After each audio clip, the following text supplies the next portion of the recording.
Stephen Croft and Alex Davis batted through the last 50 overs of the LV County Championship match with Kent in Canterbury to earn a draw and to take the necessary points to earn Lancashire promotion at the first time of asking.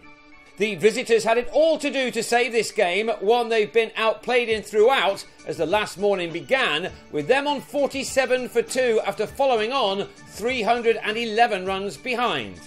Their job was to bat through this day to be promoted. Ashwell Prince, the country's leading run scorer, was an ideal man to have at the crease at the start of this day, and he and Hasib Hamid did everything that was expected of them by seeing out the day's first 17 overs, in which 62 runs were added.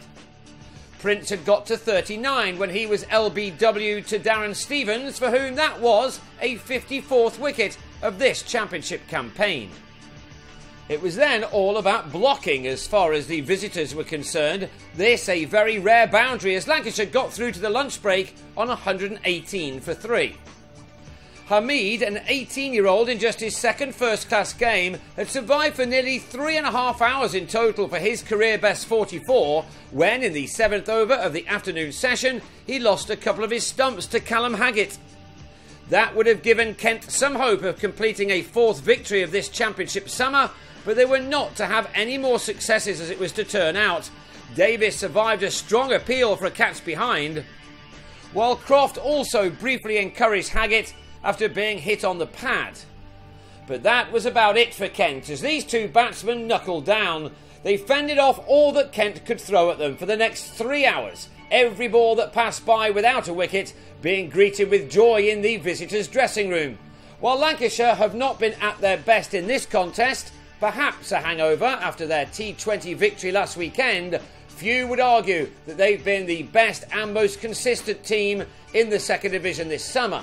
Croft and Davis scored only 28 runs in 28 overs before tea, but were able to open up a bit in the game's last session, knowing that the job was almost done. They showed a brilliant temperament and a solid technique throughout, with a few nicks and playing and misses, but plenty of steely determination. It was a fantastic effort from both.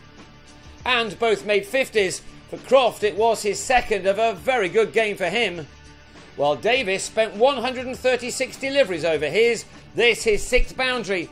For a man who more often than not likes to play some shots, this was an effort, like the one from Hamid ahead of him, which showed a lot of maturity. As Davis raised his bat, the job was nearly completed. This was the last boundary of the match, Croft surviving for 209 balls for his 72 runs, and Davis getting through 153 for his 58. At 5 to 5 with a total on 258 for 4, the captain shook hands on the draw, and the 8 points Lancashire accrued was enough for them to win promotion again after being relegated last year. They now have some work to do to win the second division title though, after Surrey's victory over Derbyshire. The two teams meeting next from September the 14th in Manchester for what is effectively a title decider.